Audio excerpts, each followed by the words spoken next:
here's a genie, you get 3 wishes. What do you want for your business? How do you want to grow it? Chad Peterman here, and you are listening to Can't Stop the Growth, a platform for leaders and teams to grow and thrive. We highlight the importance of personal development, pursuing greatness, and always chasing your potential.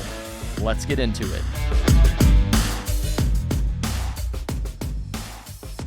Hello, and welcome to another episode of Can't Stop the Growth. I'm your host, Chad Peterman. And today I have, I guess I can call him a neighbor at this point in time. He lives right down the street from our office here in Indy and is running one of the, I don't know what size you guys are as far as commercial garage doors, but a very large. One of the biggest and definitely the fastest growing. Exactly. One of the biggest, fastest growing commercial garage door companies out there. Wanted to bring him on. We have text back and forth and, grab lunch here or there just to talk shop. And so excited to have him on.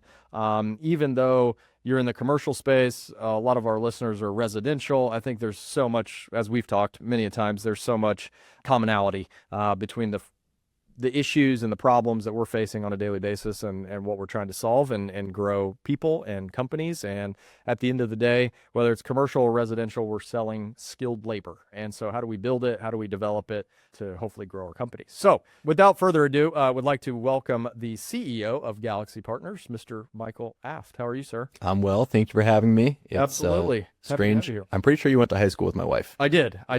She was a few years. Yeah, I think she was my brother's age. Yes. I want to say, or maybe right around there. Yeah, right around there. Maybe a year older. I can't remember. But small world. Small world. If you live on the south side of Indy, everybody on the south side of Indy is pretty darn connected. So I guess maybe to start off, give listeners a little bit of your background. You weren't always in the home services, commercial services business. Tell us a little bit about where you've been and what you've done. Sure. I wasn't always there, but now I'm going to stay. Now I'm a lifer, in the same way I'm a lifer here in Indy. So grew up in the DC area, but family's all from Midwest. So my dad grew up in Chicago. My mom grew up in Champaign, Illinois. Had the very good fortune of attending the one and only Indiana University. I know you didn't have the chance to do that, but Wabash one day maybe we'll have an opportunity for a national championship. So met my wife there, who you went to high school with. And we moved all around. So I was business in undergrad, and so kind of 3 big buckets in my career. So the first one started off doing traditional finance. I was doing investment banking, private equity. I was working in Chicago and then moved out to San Francisco. Second big bucket was working in the technology industry. So I was working at LinkedIn, Microsoft, big companies, and then my own small software company that I started with a good friend. And then the third big bucket career-wise has been like more traditional industries, doing a wide range of stuff. So ops, sales, growth, strategy, M&A stuff. Did that for a big private equity-owned retail and distribution business. Did that for Cummins, the big Fortune 150 business here in town.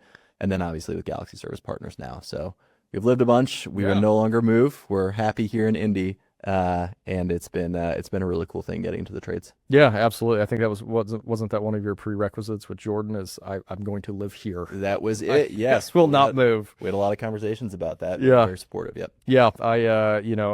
Right now it's really nice out, but I always question myself in the winter, why again do I live here when there are places that it's 7? I was in San Diego last week and I'm like, it's 70 and sunny here all the time. Our VP of Ops, Austin, who's wonderful. He lives in San Diego, and we're looking at a few more businesses here in the Midwest. And he verbatim to me on Teams the other day was like, "Is this some kind of cruel punishment? You're just making me leave San Diego. We're gonna keep looking at these businesses in the Midwest." So it is what it is. But for us, cold weather is actually a good thing because it makes, I'm sure for you guys as well. But those big springs you see on your commercial doors, nothing better than temperature fluctuations and cold to make those things pop. Yep. So we actually see a lot of value in some of these cold weather businesses. Yeah, absolutely. So Galaxy Service Partners or Galaxy Partners, you guys are in the commercial garage door space. Like what was attractive about that? What got you into that? Like, why are you doing commercial garage doors? Yeah. So our backstory, we were founded by the same 3 guys behind Guild Garage Group. That was a residential garage door oriented platform that's done remarkably well with a great team.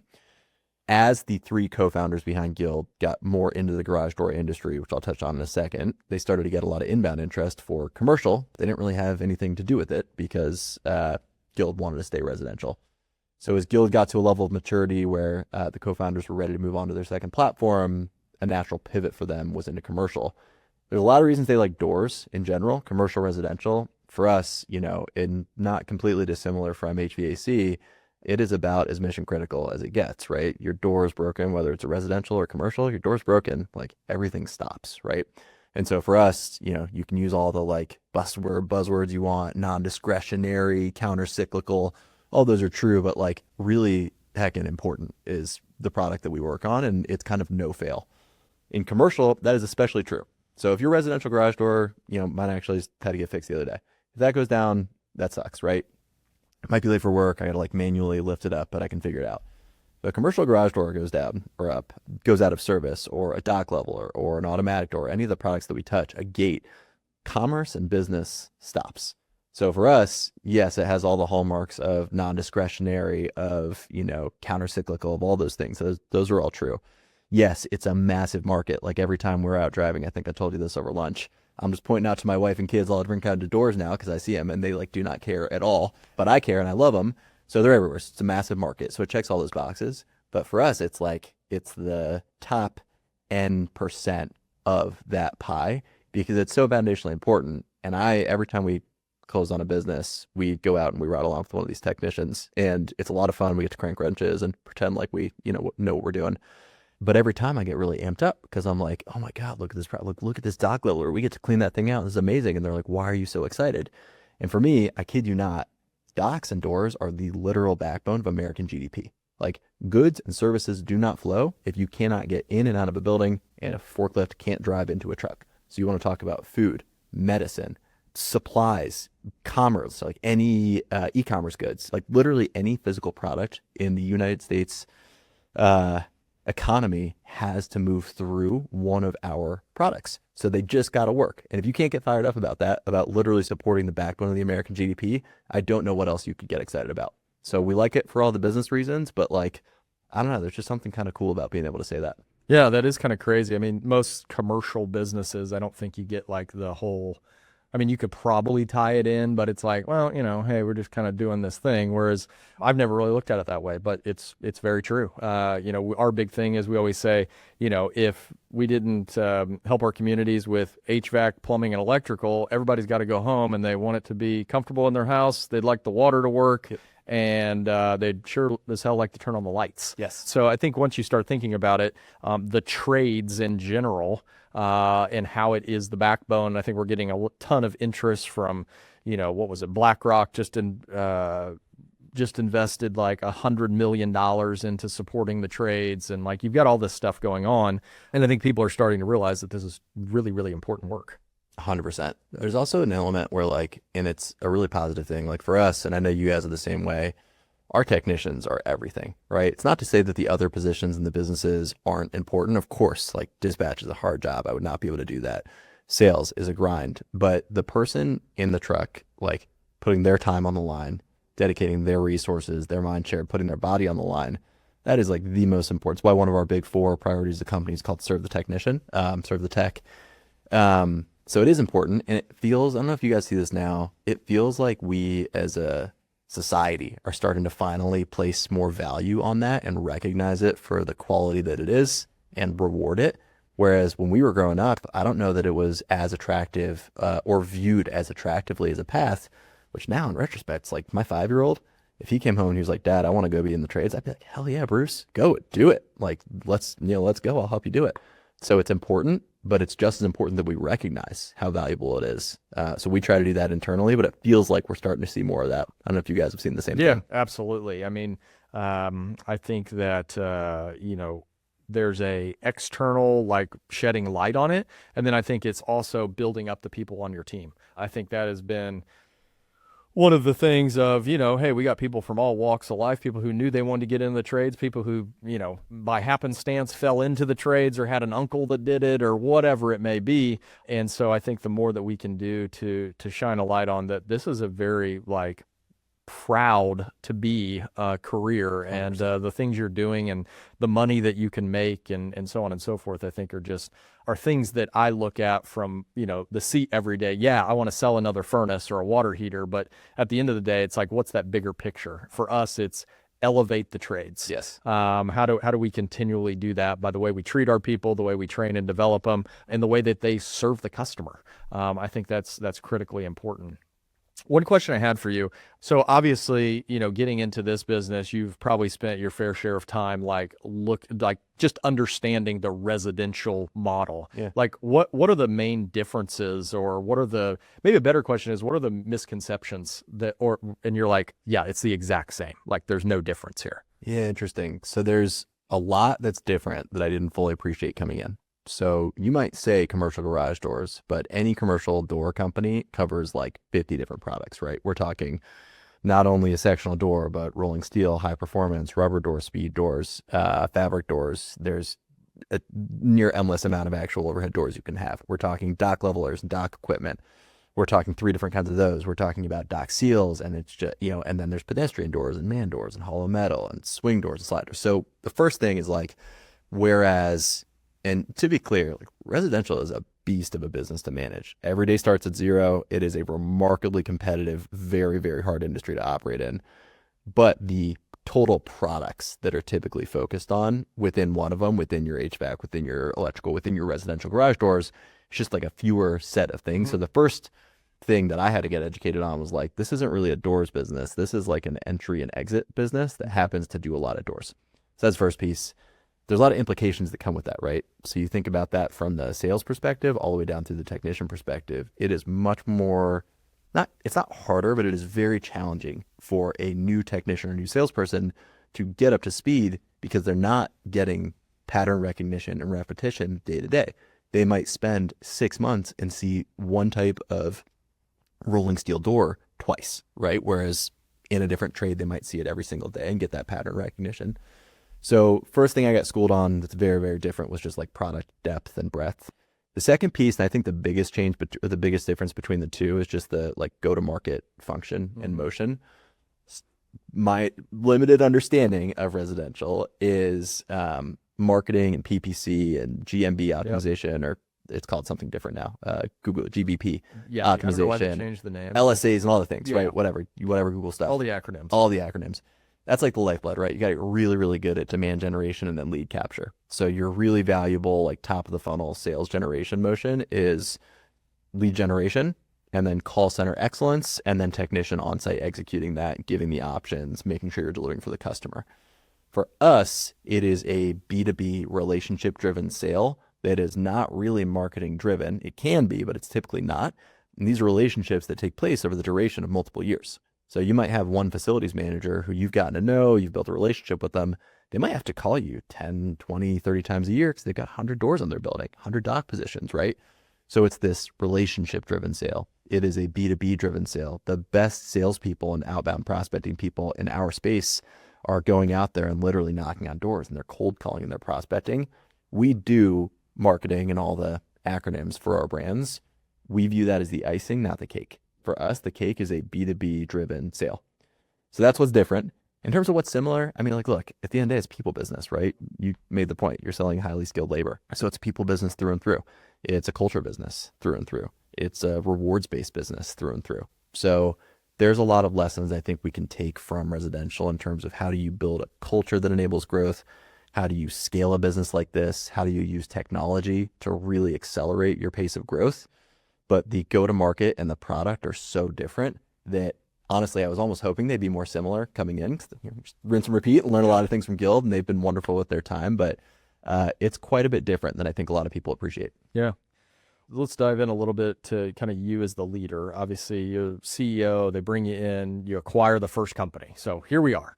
What have you learned, I guess, maybe about yourself and like leadership in general that you've maybe had to like second guess, or like, hey, this is what I found works really well? Like, how did you acclimate yourself to being the leader of these people that, hi, I'm in charge now, type thing? Yeah. Our brand owners love to joke. I'll call them. They're like, hey, boss man, or I'm talking to my boss, and they're like, I haven't had a boss in 35 years.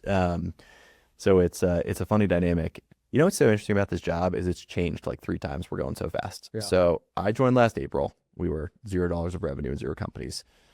closed our first business in July, and you know this, but we use this partnership model, right, where we acquire, call it a majority stake in a business, but the existing owner operator maintains a really significant interest and they keep their local brand. So first one in July, and now we're at 9 as of March 2nd, right? So we've done roughly one a month. So as a result, there's like, somebody told me once, there's like the rule of threes. It's like everything breaks in a company when it triples in size. Well, we've, tripled, 2-3 times now. My mental math is bad. So the job has changed. So the job at the beginning was like hire what we need, which was, off the cap, accounting, finance, HR, and myself. And then like kind of be a little bit of a just like doer, Swiss Army knife, like we're just going to figure it out and build together. It's very entrepreneurial. The second phase was like, all right, now we're at 3 brands, 4 brands, 5 brands. Let's start to scale up the team and start to build some system and process that we will know enable scale.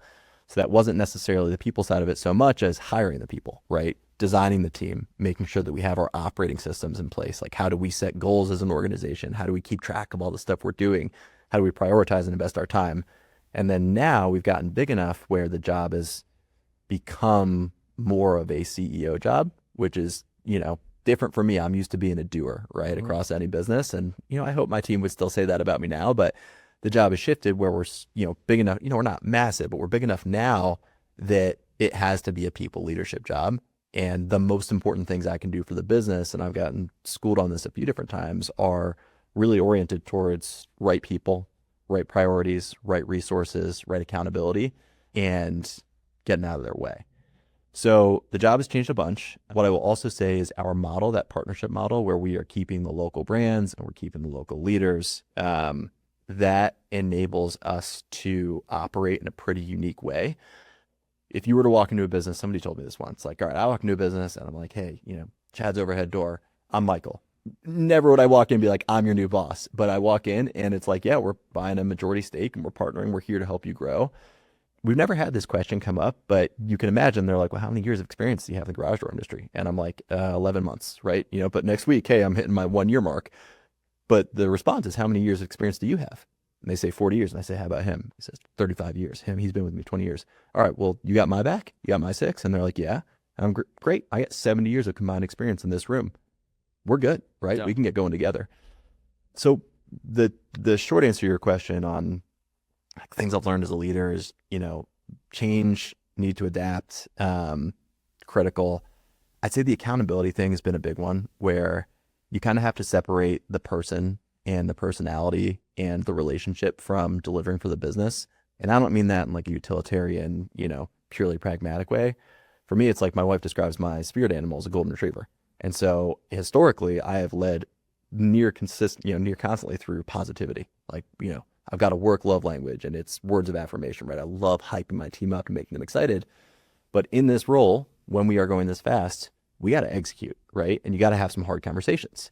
And what I've learned about myself, and I get this question from prospective hires, they're like, what are your gaps as a leader? Is making the harder conversations really clear and being direct when we're not executing and making sure that we are set up in a position where our teams know not only where do they stand, but how are we executing and what needs to be done differently and better. And taking the personal out of that has been a big growing area for me. Yeah. It is not good for the business or anyone if I'm not open and direct. It is not good for our growth as a business if we try to just, hey, kumbaya everything and, we're all, happy and positive. And we are that, right? Love what you do is one of our 5 core values. But I have learned that the role of the CEO is important enough that you kind of have to separate your desire to be that constant cheerleader from, hey, we also got to execute here. It's also very different for us, right? That's how we manage the corporate team. But then our brands, it's brand presidents who have been there for 35, call it 20 to 40 years on average. And so with them, it really is a much more consultative, like collaborative type of management. 0 times have I had to call one of our brands and play the boss card, right? That has never happened. We have really clear financial controls in place. What does Galaxy need to approve? What do they not? But for our brand presidents, like, we don't have the ideas they do, right? They know how they want to grow their business. So we're not coming in and telling them, do this, do that. I'm going to hold you accountable to this goal. And they're financially incentivized because they own a piece of their business to grow their business. So there's also never a question of like, are we performing or not? They want their business to grow, right? They're financially incentivized for that. So because of our operating structure, that type of like consultative, collaborative, I'm here to help you support, which is kind of the natural style that I lean towards anyway, works really, really well with our brand presidents. What I've had to learn more is the corporate team leadership side and getting really, really relentless in our pursuit of excellence in the way that we deliver for our brands. Yeah. So I guess that's the last big learning that I'm realizing as I sit here is like, there's almost two different CEO hats you got to wear. One for corporate execution, where our customer is our brands. And then the second one is our brands, which is a very consultative, collaborative, we are going to work together to grow your business. And you kind of got to wear both hats depending on who you're talking to, because they are very different operating models. Yeah, that makes perfect sense. I mean, I think I see myself struggling with that as well. It's, I don't know if I'm a golden retriever, but probably some other animal that's, just wants, make sure the energy's high and we're having a good time and we love what we do and all of that. But then you have to flip sometimes, and it's like, well, I got to have a tough conversation with somebody, and we're doing it not because I don't like you, but because this is what's best for the business. Yeah. We need to move it forward. So 100%. I think that's a great kind of way to look at it. Is if you're listening, you don't have a corporate team and then this team. Like, to me, regardless if you have a business, you've got to wear both hats at some points along the journey. We've got 300 families relying on us at Galaxy for myself, our corporate team, and our brand presidents to make the right decision so they have fulfilling lives at home and at work. If we aren't doing what's right for the business, we are doing wrong by those people. Yep. So if we start from a place of trust and a place of mutual objective, which is serving those 300 families better than anyone else on the planet, those conversations also become a lot easier. Yeah. So I find myself leaning a lot on, if we're going to have a hard conversation, let's talk about the goal, right? This isn't personal. We all have the same shared objectives here. I'm a huge believer of that, and that we hammer home all the time. Let's start from there and then talk about the situation and how it is or isn't delivering for that. It makes the conversation a lot easier. It takes the personal out of it. Yeah. And we take that burden really seriously. Yeah, absolutely. You talked about, you got 9 companies now. I'm sure you've looked at far more than 9 to get to 9. What are the things that you're seeing in businesses? And I'm kind of framing this question for, listeners out there that are like, yeah, I'm thinking about selling my business, so on and so forth. Like, when you go in and look at one, you get the SIM, you get all the materials and the financials and all of this. Like, what do you feel like are some of the things that if you are preparing to sell your business, thinking about it, like, what are those things that people should be focused on of making sure are dialed in to, I guess, present best, as opposed to like, I'm not sure we want to buy this. It's got a whole lot of holes in it. For those preparing to sell or Yeah. thinking about it? Yeah. Oh, it's such a good question. Well, first, just call Galaxy if you're a commercial garage door company. There you That's go. it. That's Quick easy. plug. There you go. You know, I had to do it. Yeah, it's so interesting. So like the things that we think about a lot come back to people, because this is a people business. So there's some like core pragmatic stuff, and this isn't going to be, revolutionary. Yeah. I'm sure you guys feel the same way when you've looked at businesses. For us, like the key man dynamic, and is it a business or is it an individual, is really, really important. So there's different shades of this. Could be a small business with, $1 million of revenue. It could be a bigger business with 10, 15, 20 plus. It could be a really big business, right? It could be $50+ million of revenue. One of the things that I would really, really strongly encourage prospective sellers or just owners to do is try to think about, have I created a system, a business here that can and will flourish and isn't required to have my personal direct involvement. Now, that doesn't mean sell your business and walk away. We actually prefer the opposite, right? We want to keep the owner operator. But if you ask yourself the question of, could my business run effectively and grow without it being me in this seat? A GM or a president, yes, but does it have to be me? Do I own all the relationships with the customers? Are they calling my cell phone, or do they have a loyalty to the business? Mm-hmm. That's a really key question, because a lot of owners, even in some of the biggest businesses we've seen, still own all the relationships, right? The business lives or dies on that person's shoulders, which creates a ton of risk for anybody that's coming in. For us, there's less risk. Obviously, we have the partnership dynamic. We're retaining people, so we can get comfortable with that. But it does create a lot of questions, right? And so that's the first one. The second one is like, man, my team always makes fun of me. I always talk in threes, so I'll give you 3. So the second one is like system and process. So when buyers come in, look, the trades better than anybody else. Like it fluctuates, right? It's up and down. It's long-term resilient, week to week, month to month. You can see all kinds of fluctuations, right? It could be weather, war, whatever, oil prices, whatever, right? What gives prospective investors, buyers a lot of comfort is, do you have systems, processes, and understanding as to the why, right? Do you have a really good hold on what's going on in your business? Are you driving the business, or is the business driving your team? So that's the second piece. It's like, look, you might take a dip or have a huge surge. What matters more than that is the why, right? Are we moving intentionally, and do we have those things locked in? And then the last piece is technology, data, visibility.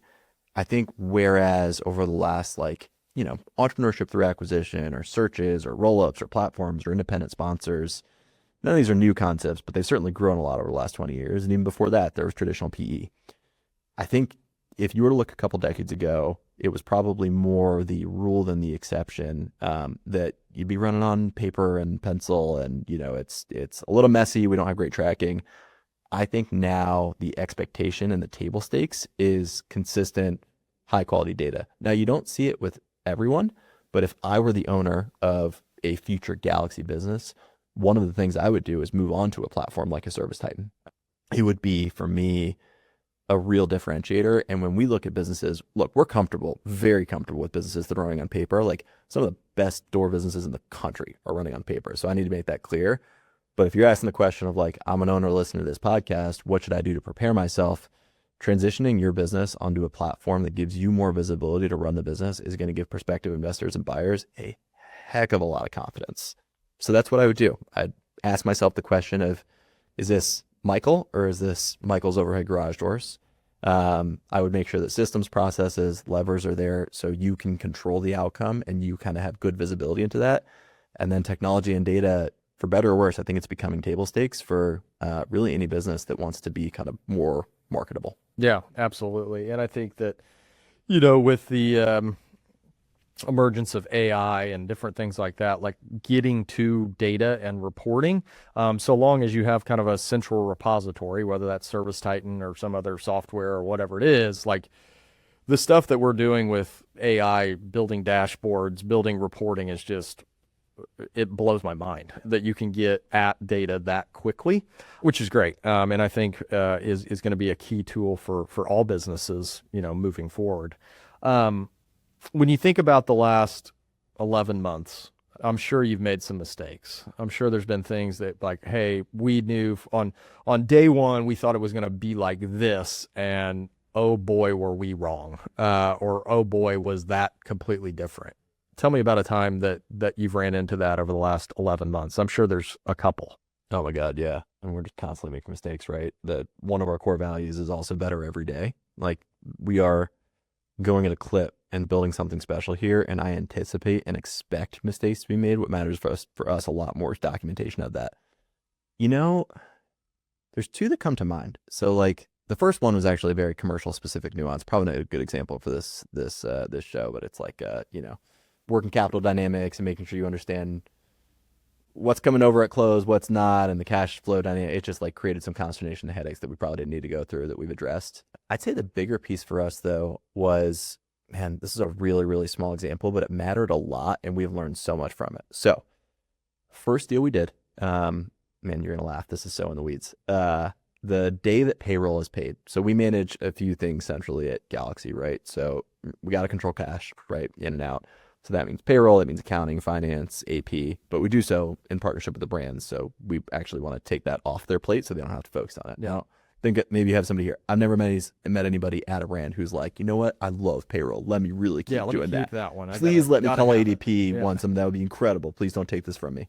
This is my therapy. So it's for the benefit of the brand, but it's also because we need to, have centralized controls. So I'm gonna get my days of the week off. God, this is really fun to think about how far we've come. I mean, I was building day of the week calendars. So the day that Galaxy payroll hits is Friday, and the day that this brand's payroll hits is Wednesday. And so there was going to be, if you didn't do like a stub payroll, there was going to be, instead of getting your paycheck after 7 days, you were going to get it after 9 days. Now, to most people in America, Correct. non-trades, they're like, am I allowed to swear on this? Who gives a darn, right? So for most people in America, they're like, 2 days, why does that matter? Who cares? For the trades and for anybody that's worked an hourly job, that is a big deal, right? That could be the difference between your rent, between groceries for that week. It is very common, especially for entry-level folks that don't have the experience and aren't making the wages that, a 20-year veteran are. That's how they're making ends meet, right? They're check to check. So we thought we did enough. We had it laid out in a transition services agreement, which is a legal document that goes with the closing paperwork. My head of HR, Stacy, who is amazing and awesome. I'll just sit here raving about my team this whole day. My head of HR is amazing. She, she had it dialed in and like very clearly had, here's the day it's switching over. Here's how we're going to do it. Making sure everything's ported over correctly. It's all set up. And this is our first one, mind you. So we're taking it really seriously. We take them all seriously, but this was deal number one. And somewhere along the way, it got lost in translation. And the owner and team, and like myself, I missed it, honestly, didn't realize that there would be this 2-day gap. And our whole thing is we go into brands and they're skeptical of us, right? We're big believers that trust is earned. Like who's Galaxy? I have no idea who these guys are. Michael doesn't look like a door guy. So they're skeptical. So we go in and we say we're going to change as little as possible, and we are definitely not going to mess with your pay or your benefits. Either they're going to stay the same or they're going to get better, but they're not going to get worse. So can you imagine, for the first thing for Galaxy to do is for people to look for a check on Wednesday and get it on Friday? Dude, this probably seems small. 2 days in a business week, and I'm in there like building calendars with color coding, but it was a big deal. Now, we caught it before it was an issue, but man, in retrospect, not losing sight of like, remember, at the end of the day, this is what we do. We perform a service, we get paid for it, we pay our people. Man, like in retrospect, I can't even imagine what would have happened. I'm sure we could have calmed the storm and built trust, but thank God we caught it before it became an issue. In retrospect, we like did a stub period, so they got 2 paychecks. It was better for everybody. Yeah. But it was one of those where it was like, no matter how fast you want to go, no matter how big you want to get, you cannot lose sight of the most important thing that we do, which again, I'll sound like a broken record, is serve the technician. So now my team, I almost do it to a fault. Like if we have to have 30 different handbooks for 30 different businesses, which we will do that if that is what makes the best possible technician experience.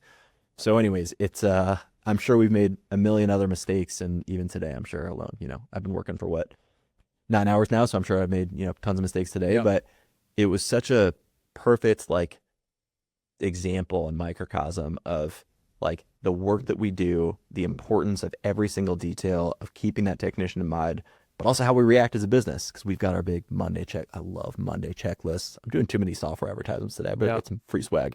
But we've got our checklists and our project management, but now we have it in there. It's like, look at payroll day of week, make darn sure that it is at least as good as what it was before. And if there's going to be a delay, now we pay in a stub period.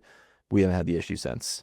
But it was just such a good reminder of the most important thing, which is our people. And we almost messed it up. So that was probably the biggest one. I couldn't agree more. I think that's as we've done acquisitions over the years and, are looking to do more, it's, what are all these little things that like, when you're looking at it from a high level, it probably wouldn't crack the top 10, but in your top 10 are probably a lot of little things that you're looking to, again, keep constant so that, this is a big deal for a lot of these people. They've worked for the same guy for 35 years, and all of a sudden there's a new piece to the puzzle. It's like, hold on a second. Who are these guys? Very skeptical, all of that stuff. So yeah, I think that's probably honestly, the best thing to happen on your first one, because the other 8 have probably think about the cultural benefit of that. Like I'm a big, never let a good crisis go to waste. Yeah. No, I don't think that was we handled it. So it wasn't a crisis, but yeah, we learned from it. And now it's like baked into our DNA. Yeah. So not only has that not happened, and it's not to say we're not learning and growing, For sure. But the like cultural value of going through that, for like us to be able to signal to the brand, we take this super seriously. We are going to fix this today. I think it built a lot of trust. It was like a scary moment of like, hey, we got to fix this, into, hey, these guys did what they say they're going to do, and we do that. And now that owner and that team is, some of our best advocates. Yep. That's awesome. Yeah. How do you mentioned, being really organized, and we got the corporate team and we got all of this. I'm sure that when you go into an acquisition, you've got an owner who has obviously bought into the vision of like, hey, you guys are going to help us grow our company. How do you kind of navigate? I'm sure with 9 different owners probably have built their own, it's probably their business that they built from the ground up. How do you kind of manage all of the shiny objects that I'm sure pop up, and they're different for everybody and so on and so forth? And do we want to spend capital to do this? Do we think it's a good idea? Like, how do you manage that dynamic of having 9 different entrepreneurs who have probably looked at shiny objects throughout the years once or twice, as we all do? But how do you navigate that? Yeah. Well, the good news is we all have remarkably well-aligned interests, right? For us at the corporate team, like, we are going to build $1 billion business, and we're about 10% of the way there now, right? So we're about 100 million of top line. So we have really good clarity of vision, and we know the things that have to happen for us to be $1 billion business are, yes, continued partnerships, but also a heck of a lot of, growth within our businesses. So we have really good alignment. We're putting tons of resources centrally behind our mandate as a corporate team, outside of my VP of M&A, who I don't think ever sleeps. Outside of that, our corporate team, our mandate is to help our businesses grow organically. So it starts from the center in terms of you have our full buy-in, and we talk about that a lot with our teams. Then you talk to the brands, and honestly, man, like, I wish I could tell you that we have some magic, like, oh, we come in and we say, these are the 3, you got to go do these 3 things. A lot of it's just they've known for a long time what they want to do to grow their business, right? They joined Galaxy. There's a burden that is taken off of their plate. We're saving them a bunch of time. They've taken some chips off the table, and now they have a partner, but not necessarily a partner here. They've got 8 other peers, probably soon to be 12, 15 brands by the end of the year. They've got 10 other peers around the country that they can call and lean on, right? That they've never had. They've had to operate in a vacuum. So what do you do with all of that raw energy and excitement, and what do you do with all those things? Well, we ask them what they want to do. That's step 1, right? My peer over at Guild, Tim, who's also a wonderful human, he has his Genie wish question. So every brand that they go talk to, whether they're going to partner with them or not, he always says, hey, you got to, here's a Genie, you get 3 wishes. What do you want for your business? How do you want to grow it? And you get a lot of flavors of it. For some it's, I want to expand into this market. For some it's, I want to expand into this product type. For some it's more of the same. We just want to hire this new function. But what he was seeking, what we do is we seek enough pattern recognition that we can then resource that at the center. So like, everybody needs great technicians. Well before we needed one, we hired a head of recruiting, and now he's awesome. Now we probably need more, right? He's our highest in demand resource. His name's John. I also love him. That helps us prioritize and resource from the center, which again reinforces a narrower set of things, right? It could be tuck-in M&A. It could be organic expansion into, I do overhead doors. Now I want to do man doors and sliding doors. Could be more recruiting, whatever it is. So we started with prioritization and consistency and focus at the corporate level. That's all we talk about. Now we've got it in terms of the playbooks and their centers of excellence, more resourcing. And then at the brand level, when we had that conversation, what are your 3 things? It's not to say that owners don't have a lot of ideas. And, I get the shiny object syndrome worse than anybody. But typically speaking, there's no more than 2 or 3 things that we find our owners are like really fired up to do. And so for us, one of the things that we can help with is actually being structured and helping to bring a focus on execution. I expect 0 of our brand presidents to go into Monday.com and update a board or put a PowerPoint deck together. In fact, I'd be pissed if they did it. I don't want them spending their time on that, right? Let our team help with the project management, and let our operating structure help keep us focused. So when you align on what those 2 or 3 things are, when you build a plan to go execute them, our VP of Ops, Austin, put this really cool thing into place. We stole it from the EOS. We're not on EOS, but we just blatantly stole it. The 1-page plan. Yep. And so it's a very simple document. I'm sure you guys use something similar. It's like, what are our big rocks, right? What are our no more than 4 big rocks for the year? What are our no more than 4 big rocks for the quarter? And we align and we stack hands, and we've got a really clear path to execute them, really clear steps. And then we just talk about those. And that doesn't mean if something interesting comes up that we won't have a discussion around it, but it helps us because then every single week we've built that repetition in where we pull up the set of objectives, right? Every week, where are we at on our big rocks? We thought we were going to hire this salesperson in this market by this date. Where are we at on that? We thought we were going to sell this many PM plans by this date. Where are we at on that? And it's kind of this mutual problem solving and like relentless execution. And I am a big believer in fewer things executed violently are like the path to victory. And so for us, you have this like chain of alignment that happens where by the time you get to execution, you can't even think about like what's the shiny object thing because we're so focused on the things the brand has told us are important. We're so focused on resourcing those from the center, and you get this really, really strong feedback mechanism and reinforcement mechanism. We are opportunistic, to be clear. So one of our brands says, hey, this wasn't on the list. I want to go do X or Y. Of course, we will have a conversation about it, but we help them evaluate it. If it's a great idea, it moves on the list. If it's not, it doesn't. But we have really good alignment every single quarter on what do we need to go accomplish as a business? What's going to help you grow your business from 15 to 25 to $50 million of revenue? And how do we help you get there? So it's that alignment setting up front, that shared goal, shared perspective, shared vision, all of that pays huge dividends. And then it's like I don't want to call it operating structure, but it's kind of what it is, right? It's our rhythm. It's our operating rhythm. Every week we're talking about the big rocks. Every quarter we're talking about the big rocks. We're always talking about our goals, and we're always talking about how we execute against those. And they feel supported on those. So now it's not just an idea. Now it's not just, hey, Chad wanted to open up over in Columbus, Ohio. It's like, well, I've wanted to do that for 15 years. That was my shiny object. No, Galaxy's helping you do that, right? We are supporting those. And so it also helps our brand's focus because our brand presidents have the support they've never had to go do the things that they've always wanted to do. It's not to say it's perfect. My team would tell you I get shiny object syndrome for sure. I'm sure you do as well. Yeah. Guilty. But we've tried to set up an operating rhythm, I'll call it that reinforces prioritization and ruthless focus. And so far it's working. But we don't become $1 billion business without that. Of that, I feel very strongly. Yeah. Well, I can tell that one of the keys to your success is how passionate you are about it. And my guess is that there's people that are wanting to partner with you simply because of that passion. So kudos to you for that. You know, my wife always says I probably think about this business 23 hours a day, even when I'm sleeping. But it's fun, and it should be fun. And I think if we can, as leaders, bring a level of excitement to what it is that we do, that's contagious. Yeah.